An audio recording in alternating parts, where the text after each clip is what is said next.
So Caitlin Rozario and her partner are on a mission to get us more productive in our work. And I think as this new hybrid world of work kicks in, there's going to be a lot of discussion on what getting productive looks like in the next chapter of our working lives. So they founded an organization that through monitoring and encouraging breaks is going to increase our productivity. So we had a really fascinating conversation around why she set up the business, what they're hoping to achieve, why breaks are so important, and why we're experiencing so many challenges with people's wellness and burnout and people just not getting done what they need to get done.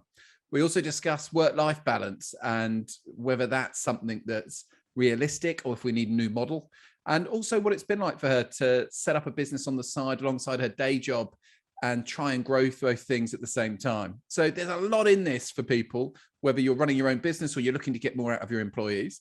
So without further ado, welcome back to the Executive Career Jump podcast. Here's Caitlin Rozario on productivity. Let's get to work.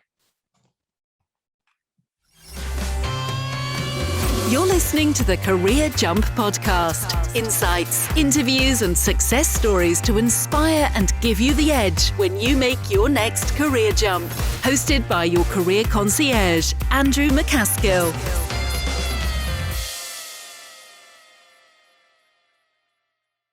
Hello, welcome back to the Executive Career Jump podcast. I'm your host and career concierge, Andrew MacAskill.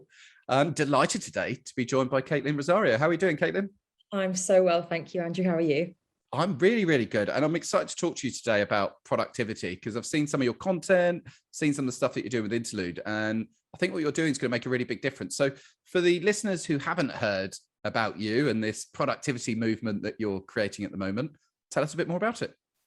Cool. So Interlude is a platform to help businesses and workers become more productive through the power of high quality breaks. So two things that are really important here. Firstly, we all know that when you take a break, you feel better. It's just such a no-brainer. Everyone knows it. Whenever I talk to people, they're like nodding away, and yet none of us do it. So we wanted to create something that had lots of different options for people. We've got 8 different categories of breaks, creative, fitness, cooking, meditation, all these things, so that different people can feel how they want to feel. And these are split into 3 streams. So calm, energy, or focus. So you pick how you want to feel at the end of the day. So it's really important for us that people are able to utilize these things to feel better and work better.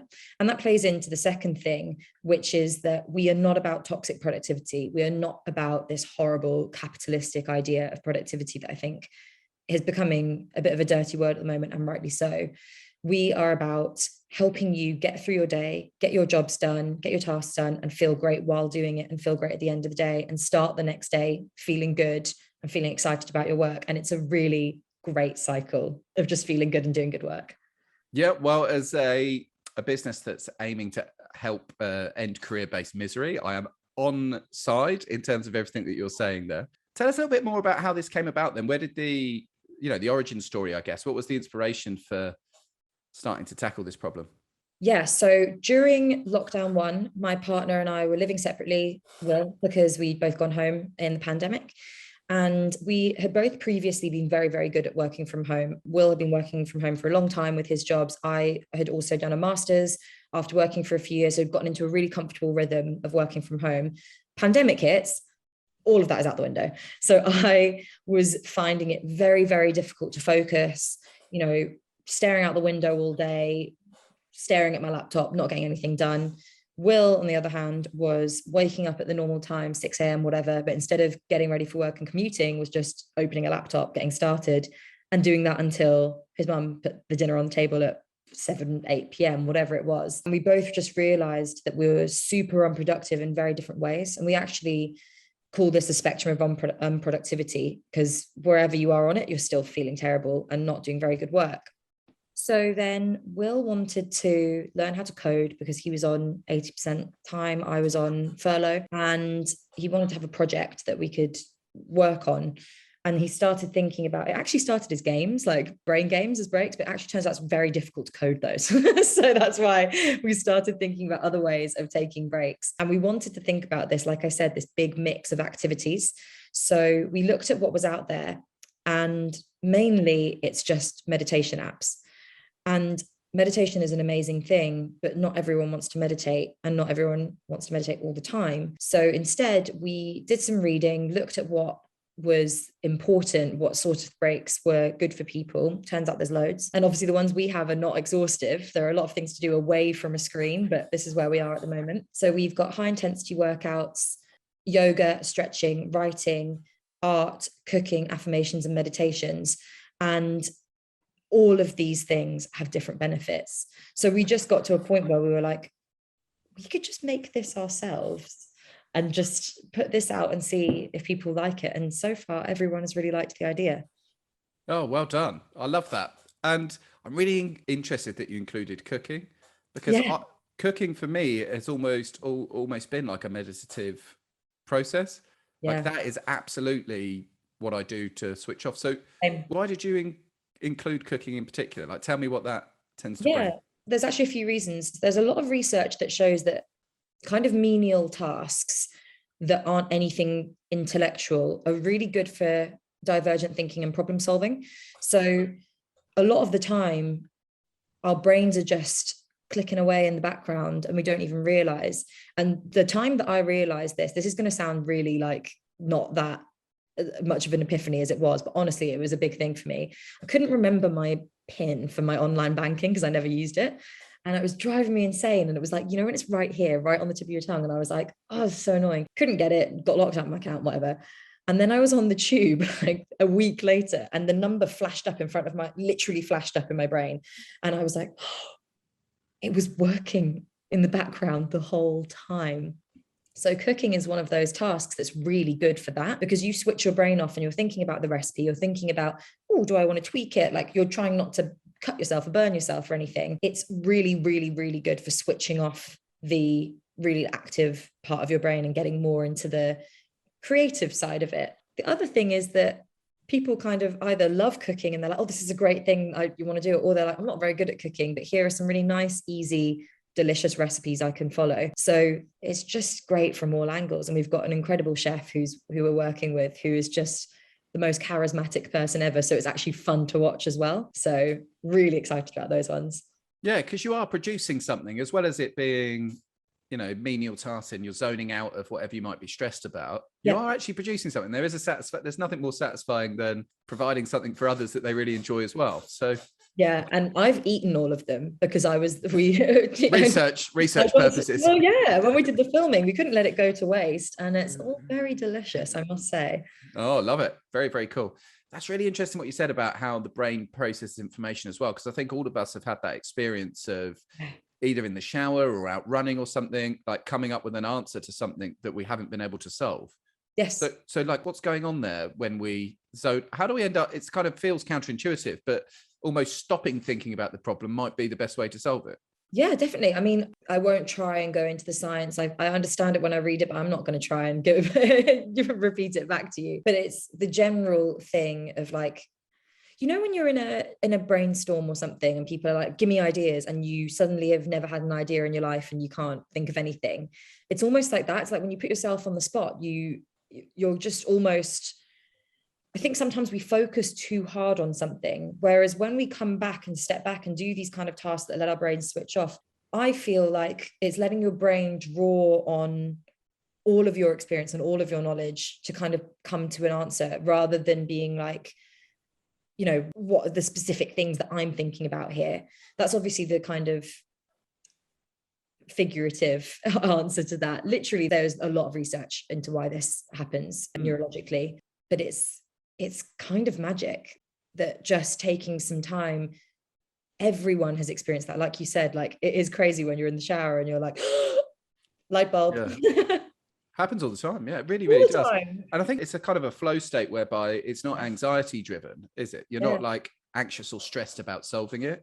You're just processing the problem, like you said, in a more of a subconscious way, and then it delivers you the answer.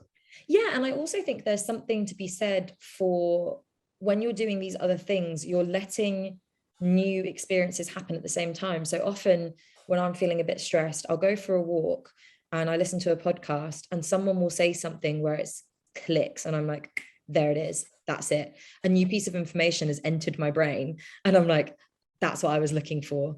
And, or it's, it reminds you of something. And I think that if you just kind of stare at the blank page trying to solve a problem, you're not getting anything. You're not getting any memory jogs. You're not getting any new information. So it's quite difficult to come up with an innovative or inventive solution. No, it is. You're right. There's also one of the major learning styles is kinesthetic learning, where it's through movement. And that's definitely how I learn. And I know a lot of people have that style. So this is why, at training, sometimes you'll see slinkies or things out on, because even just that basic movement and interaction will drive your brain to sort itself out. And that's what you do. That's what you're doing with these breaks as well. You're really appealing to people who've got a range of different learning styles to access the productivity that they need. One quote I saw from you I thought was really cool was, without people, there is no productivity. Yeah. I can't take credit for that. I actually read that in I think it was a Wall Street Journal. I did source it, but it was one of I believe she works for one of the big hotel groups. So that is obviously a really people-driven business where, if the team's not working together, it's very visible to customers how it's going. But I think we can really apply that to any sort of job. And our target is desk-based workers to begin with. But I think that we're kind of moving out of this period of the kind of cubicle style working where we're all just workhorses and, dancing monkeys getting things done. Like, I think people are starting to realize that investing in people, be that in their productivity, their well-being, even their goals and their dreams outside of work, is where you get more loyalty, better retention, better attraction. And also people give more because they're happy in their work and they know that they're somewhere that really cares about them. I think that's so important. Like, if you're going to a job where you've got really rigid hours, people are clock watching you, breaks are not encouraged, you're not going to want to give that much. And I know that personally because I've been there. You're just like, if you want me to just do a job, that's all I'm going to do. I'm not going to give anything else. But if you're somewhere where people are really looking after you, really listening to your needs and also anticipating those needs, I think you're more likely to want to give more of yourself to that role. I worked in a company where we had a lot of benefits and I wanted to do some D&I work. And they said, that's absolutely fine, but it has to be on top of your other work. And I was like, that's fine. I want to do it because I knew that I would be supported. And that's why it's so important. You give people a lot more freedom to give a lot more of themselves. 100%. And what you've spoken about there is the tailored experience as well. And I have a firm belief that the companies that are going to win in the next chapter, in terms of where we find ourselves with a bit of a talent crunch challenge, with a retention challenge, I think the ones who win are going to be people who provide a setup whereby everybody can get a tailored experience that delivers the right outcomes for them and for the company. So I think the cookie cutter thing, I think, is, and the battery hen farm style pyramids that we've been used to, I just don't think that they're going to be appropriate. Completely agree. And I think that also, if companies are embracing hybrid work, there has to be flexible benefits and flexible options, because what works for someone who's in the office every day may not work for someone who is at home every day. And that's part of the reason why we wanted to start Interlude, actually, is because we both worked for companies at the time that offered loads of benefits. It was brilliant. But as soon as the pandemic hit, none of them were relevant because they were all real life outside of your pandemic hole benefits. So what we've tried to create is something that you can do wherever you are.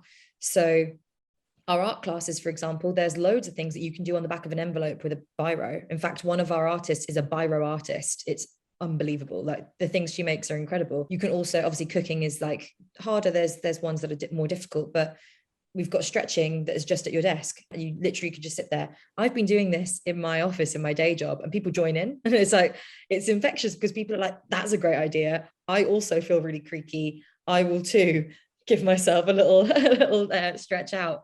So that's what we've tried to do, because it's just not, the actual cookie cutter does not exist anymore. It's completely irrelevant.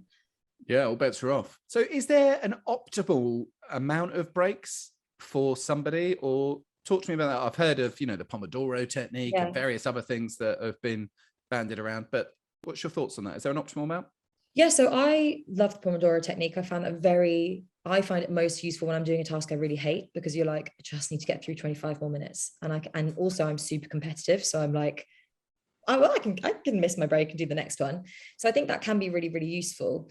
But The research is very broad. So the research all says that breaks are great for productivity and well-being, hands down. That's it. We know it from fitness, and athletes are very conscious that if you don't rest properly, you won't perform and you won't be progressing. So the research looks at that in a similar way. But what it's found is that there are lots of different optimal things for different people. So there's a really famous study that looked at I believe a consultancy, and they found that the most productive people took breaks every 51 or 52 minutes for 17 minutes.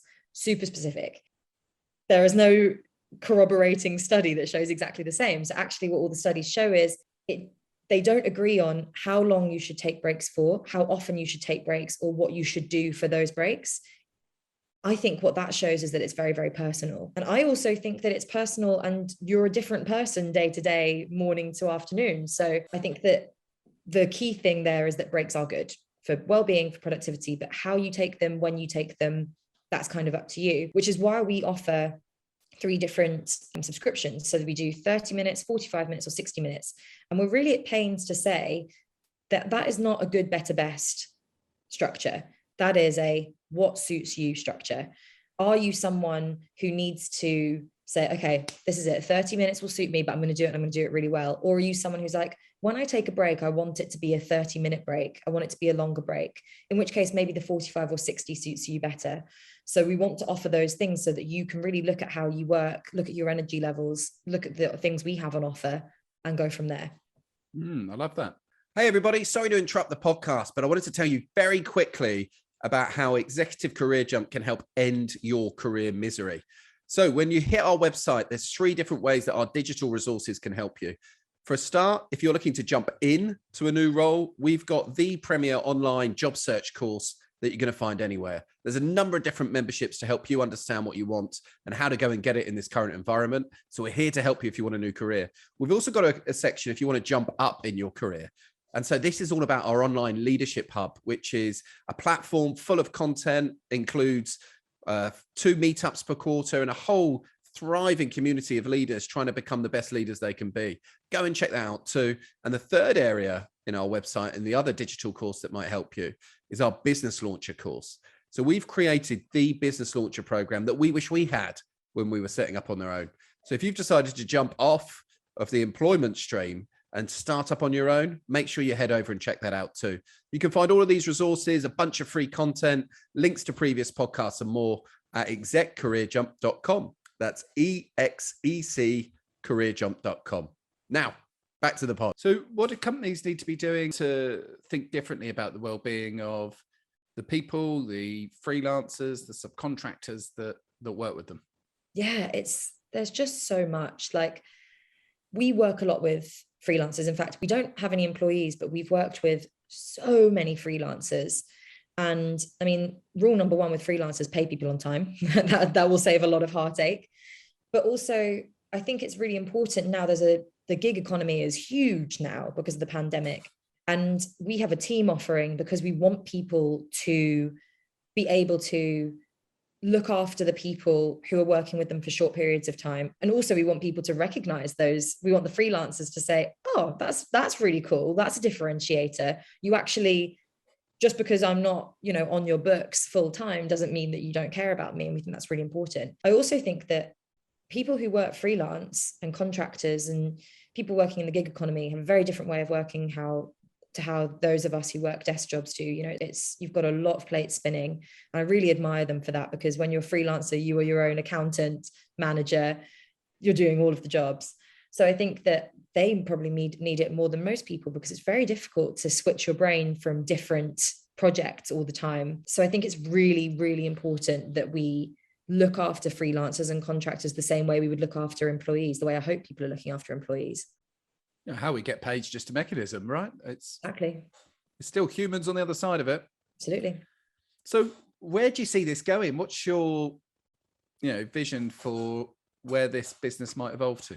Business-wise, obviously, we would love for this to not be a tick box. So I think that in the early days, we have to accept that there are going to be businesses who buy us because it looks good on paper. But what I really want is for us to be part of a culture change where we recognize that you can only be your best when you rest. That's it. Like it's really just such a simple concept. I think people sometimes don't understand it because it's so simple. We want to be part of that change where first in, last out is like, oh, don't do that, rather than, applauded.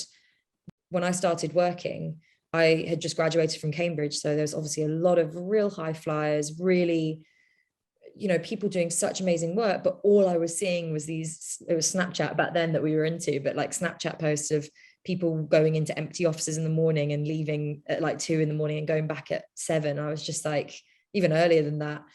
And I just thought it was so sad because like, okay, you're making more money than I'll ever make in my life at 21 years old, but what are you doing with it? Where are you? So I just really hope that we can be something that really drives change and really drives a difference in the way that companies think about their people and look after their people and think much more holistically. Like mental health is not a tick box. Poor mental health is a very, very real thing. It's costing us so much money. That's the horrible economic side. But obviously it's also costing, imagine how many wonderful things people could be doing in their lives and in work if they weren't burnt out and crying on the sofa like I have been for the last few months. It's so important that we take care of ourselves and we take care of our people. So we really want that is our big goal, like for people to really change the way they think about working. We also, for the business itself, we just want to be the dream place to work. We've said this in terms of freelancers. So we want to be the gold standard. We work with a lot of people who are quote unquote influencers on Instagram. Will and I have both worked in marketing for a long time. And we know that influencers aren't treated very well a lot of the time, really, underpaid, undervalued. Again, they are spinning all of the plates. They're wearing all of the hats. I mean, if you think that some girl with 1 million followers doing designer hauls is vapid, then you're looking at this the wrong way. Like they are doing so much work behind the scenes. We really want to be the gold standard for working with people like that. So people say, I loved working. It was such a great experience. I was paid well. I was paid on time. I was given creative freedom. That's really important to us. And then for full-time employees, we want to be somewhere that people are desperate to work at because they know that it's a great place to work. They believe in the product, but they also know that their outside of work life is supported as well. And that's something we genuinely care about, not just to get into the Times top 50 places to work or to be a B Corp. Be the change you want to see. That's all you can do, isn't it? You have to walk the talk. Switching lanes a little bit then, I just want to talk in terms of your own experiences from a career point of view. A lot of people are either setting up side hustles or setting up their own startup at the moment and going all in, which has been really, really interesting to see. And I think it's been one of the real positives that's come out of the pandemic, actually, is there's a lot of people it's almost been a bit of a circuit breaker and a lot of people are going it alone. Based on your experiences so far, what have you learned from the journey so far and what advice would you have to others who are just about to embark on that journey? Okay, I'd say there's 3 really important things. Number 1, get a co-founder. I don't know how people do anything on their own. Yep. Someone you really trust, someone you really admire, someone who really cares about you and you really care about them, because, I could not even fathom doing this without Will. Like we have really complementary skills and personalities. So that's great. We very naturally split this quite 50-50. But on the days where I am just feeling really low or just struggling, really tired, he just picks up stuff for me and, helps me out there and reminds me that, it's okay to have a day on the sofa. That's not a problem at all, but that I can do it when I'm ready. And equally, he doesn't get low like that as much, but he's just really busy and has got a lot going on. So I'm able to take things off his plate. So I think having someone that you can share that with, and you can also bounce ideas off creatively, it's so much better. 2 heads are definitely better than 1 in that sense. Secondly, I would say surround yourself with people who are far smarter than you before you even start. Like people say that in terms of employing and hiring people like full time. But I think in terms of getting advice, getting freelancers, I really struggle with numbers, finance, not my thing. We've got an incredible accountant. They help us so much. And that has taken such a load off my shoulders because I just know If anything's coming up, I will get a text. We'll sort it out. That's one less thing to worry about. We've also worked with amazing designers where we said, here's our vision. This is what we want. And they came back and they were like, so we did what you asked. We will show you that. We've also done something completely different. And every single time we've gone with their idea. It is just astounding to me how smart people are. And we're so lucky to be surrounded by so many smart people. So I think that's really important. Number 3, if you can afford it, if you're able to, get therapy, because it's so difficult. It is really, really, really hard, especially, actually, I wouldn't say especially, but my situation is I'm working full time and Will is also working full time to fund it because we need salaries to keep going. And that juggling that is really hard. And we also have taken loans from family. So there's a lot of pressure, not from them, from us, to do right by our families and to not squander the money that they've given us.